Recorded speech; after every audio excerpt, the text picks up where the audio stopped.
The cantina on Ogra 9 was like the rest of the moon, grimy, suffocating, and hostile. Its dim lighting revealed only fragments of faces, the rest hidden behind masks, hoods, or the thick plumes of acrid smoke that curled through the air. It was the kind of place where secrets festered, and lives were exchanged as casually as credits. Captain Relin Ka'sor, a Sareth warrior of considerable renown, stepped inside, his tall frame cutting a sharp silhouette against the sickly yellow light spilling through the doorway.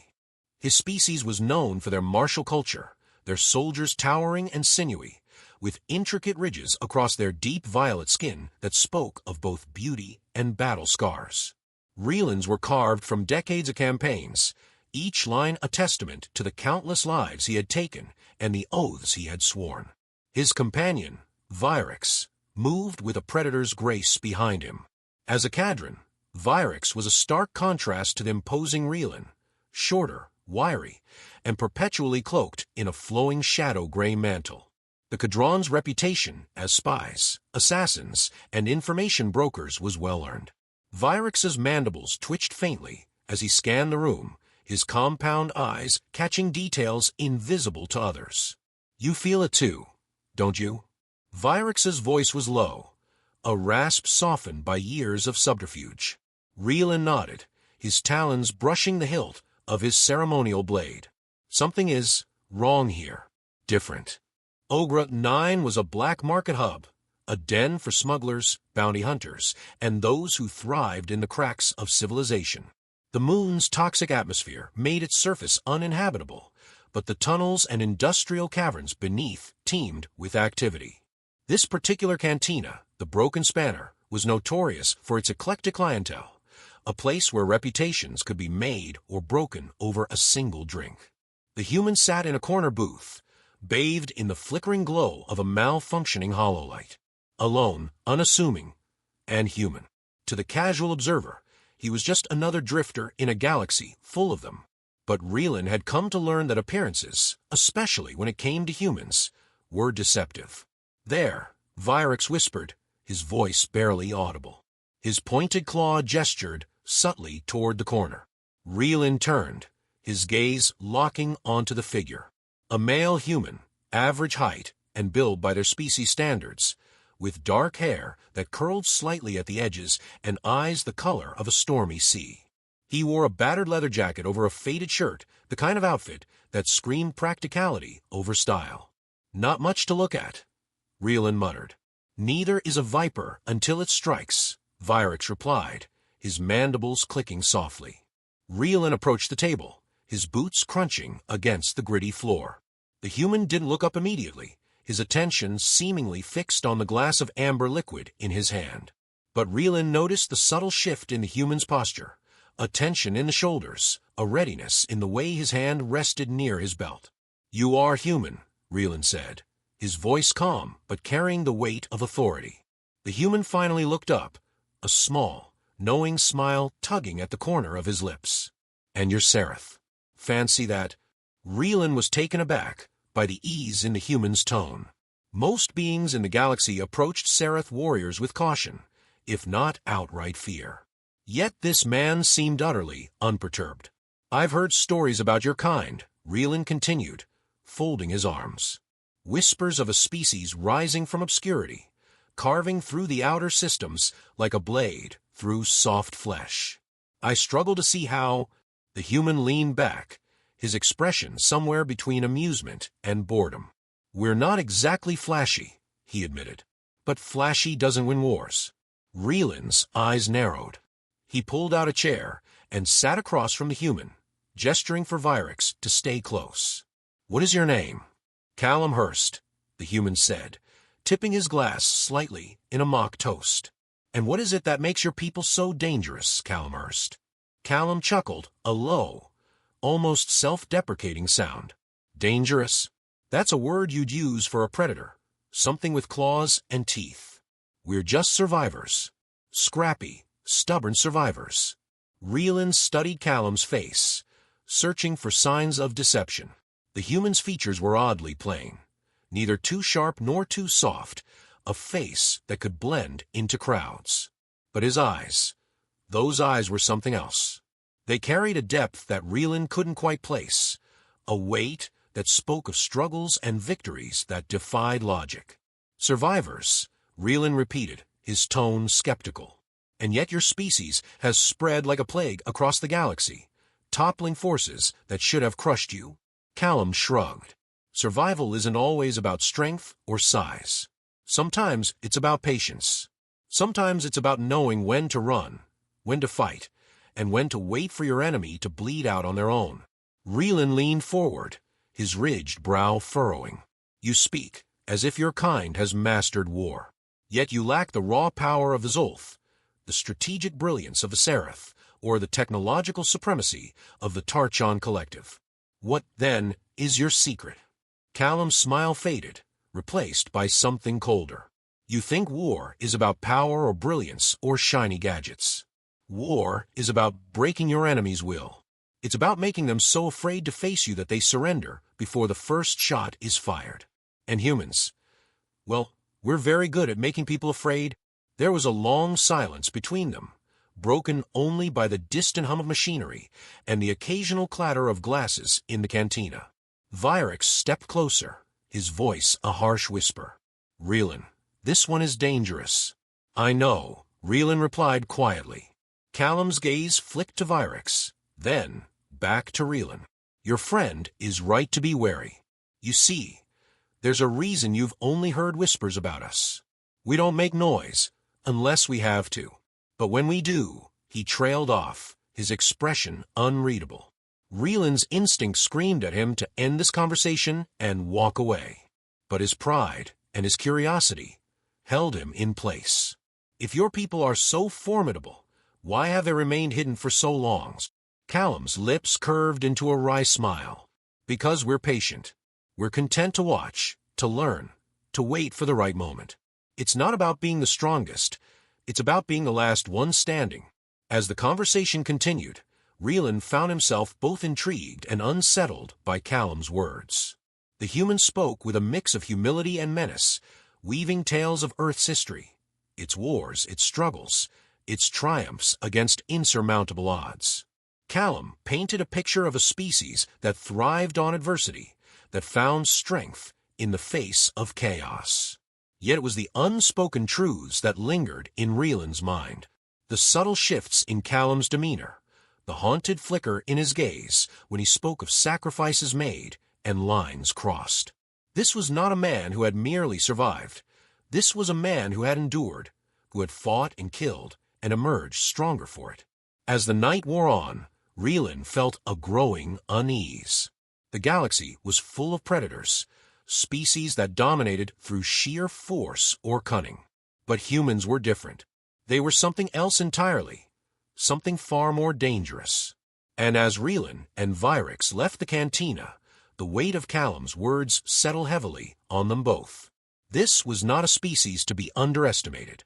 Relin Ka'sor stood at the edge of the outpost, watching the horizon burn with Ogre 9's perpetual industrial glow. Despite the suffocating air and the oppressive heat that seemed to rise from every surface, his mind remained sharp.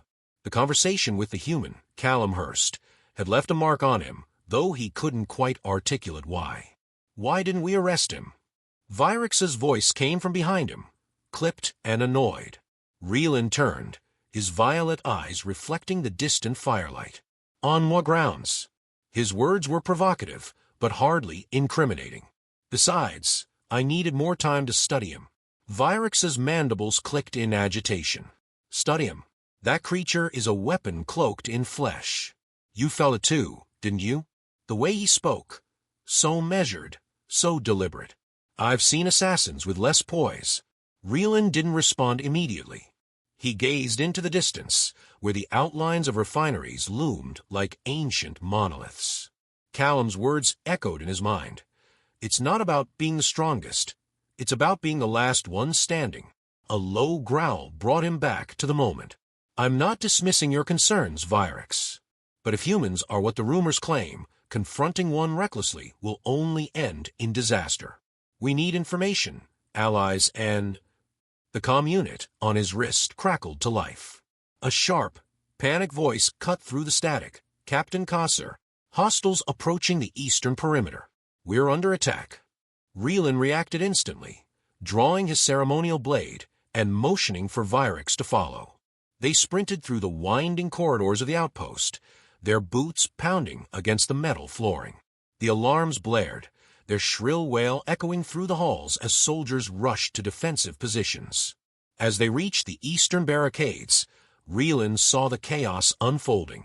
A horde of mercenaries, their ranks composed of various alien species, surged toward the outpost. They moved with ruthless efficiency, armed with plasma rifles and tactical armor. Who sent them? Relin demanded, scanning the enemy formation. One of his officers, a young Sareth named Lyra, shook her head. No idea, Captain. They arrived without warning. We've tried hailing them, but no response. Virex hissed. This isn't a raid. This is an execution. Relin's mind raced. The timing was too precise, too calculated to be a coincidence. He couldn't shake the feeling that Callum's presence on Ogrel 9 and the sudden attack were somehow connected. But there was no time to dwell on suspicions. Hold the line. Relin barked, his voice cutting through the chaos. Protect the generators at all costs. The battle erupted in a cacophony of gunfire and screams. Plasma bolts lit up the darkened sky, their blue-green glow reflecting off the metallic walls of the outpost. Relin led the charge, his blade a blur of motion as he cut through the attackers with precision. Beside him, Virex moved like a shadow, his dual daggers finding weak points in armor with surgical accuracy. The defenders fought valiantly, but it was clear they were outnumbered. The mercenaries pressed forward, their relentless assault threatening to overwhelm the barricades. Relin could feel the desperation in his soldiers, the cracks forming in their resolve. Captain, Virex shouted, pointing toward the rear of the enemy forces. Relin turned and saw a figure standing apart from the chaos, a human figure. Even at a distance, he recognized Callum Hurst. The man's posture was casual, almost indifferent, as he observed the battle. What is he doing here? Relin growled, his grip tightening on his blade. Virex's mandibles twitched. If I had to guess, orchestrating this massacre. Relin's blood boiled. He surged forward, cutting a path through the mercenaries with renewed fury. He needed answers, and Callum was going to give them to him, one way or another. As he approached, Callum finally noticed him. The human's expression didn't change, though there was a flicker of something in his eyes. Amusement, perhaps, or curiosity. Captain Ka'sor, Callum said as Relin closed the distance. His voice was calm, unhurried. Quite the show, isn't it? Relin didn't hesitate. He lunged, his blade aimed for Callum's throat. But the human sidestepped effortlessly, his movements almost too fast to track. Easy now, Callum said, raising his hands in mock surrender. I came to talk, not fight. Relin snarled, his blade flashing in a series of precise strikes. But each time, Callum evaded with infuriating ease, his calm demeanor unbroken. Enough! Relin roared, his voice echoing across the battlefield. He planted his blade in the ground, his chest heaving with rage. What is the meaning of this? Are you behind this attack? Callum tilted his head, as if considering the question. Not directly, he said at last. But let's just say I knew it was coming. Why? Relin demanded. Why are you doing this? Callum's smile returned, though it didn't reach his eyes. Because your people need to learn something, Captain. Something important.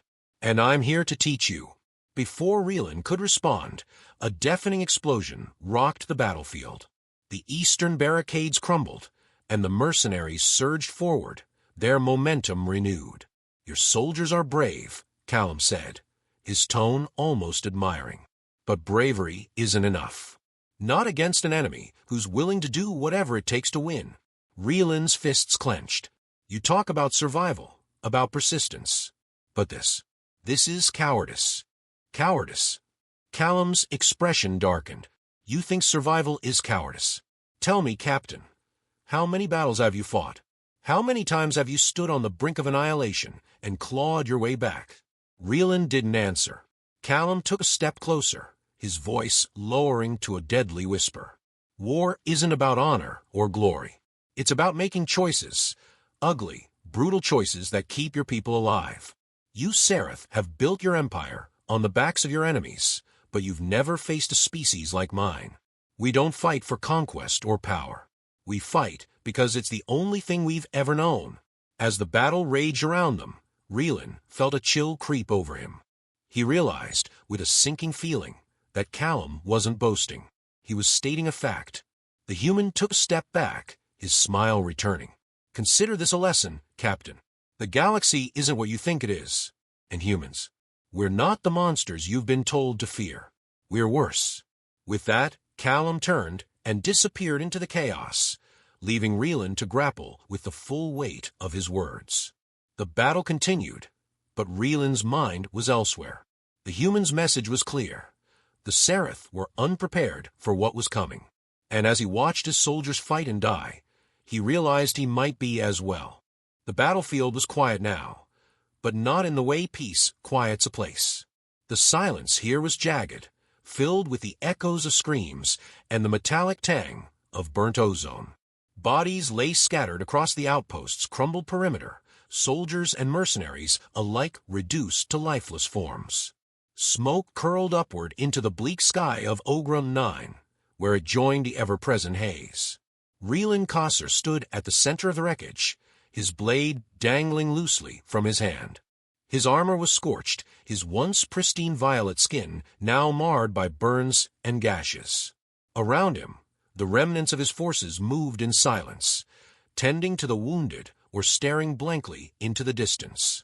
Victory, if one could call it that, had come at an unbearable cost. Yet his mind was elsewhere. Somewhere in the chaos, Callum Hurst had vanished again, leaving behind a mystery that gnawed at Relin's every thought. The human's words haunted him. We're worse. Vyrex's voice broke the silence, sharp and brittle. Captain, he said, limping toward Relin. His mantle was torn, his armor splattered with dark blood. We've secured the area, but at a heavy cost. 70% of our forces are gone. The generators are barely operational. Reinforcements won't reach us for hours. Relin didn't reply. He stared at the distant horizon, his senses prickling. Callum's absence felt too deliberate, too staged. The man had walked through fire and blood without a scratch, and now he was gone, leaving a void that felt more dangerous than the mercenaries themselves. I don't trust this silence, Vyrex continued, his voice low. The mercenaries retreated too easily. This wasn't a battle, it was theater. A distraction. Relin turned to his second-in-command, his violet eyes narrowing. A distraction for what? Vyrex didn't have an answer, but Relin's instincts filled the gap. His mind churned through the possibilities, the unanswered questions that had plagued him since Callum's arrival. Why had the human come to Ogrum 9 in the first place? Why had he provoked them with cryptic warnings and then vanished during the attack? The answer came too late. A flicker of movement in the smoke caught Relin's attention. He turned, his muscles tensing as a figure emerged from the haze. Callum Hurst walked toward them, his stride unhurried, his battered leather jacket fluttering in the faint breeze. In his hand, he carried a small device that glowed with an unsettling light. Captain, Vyrex hissed, drawing his twin daggers.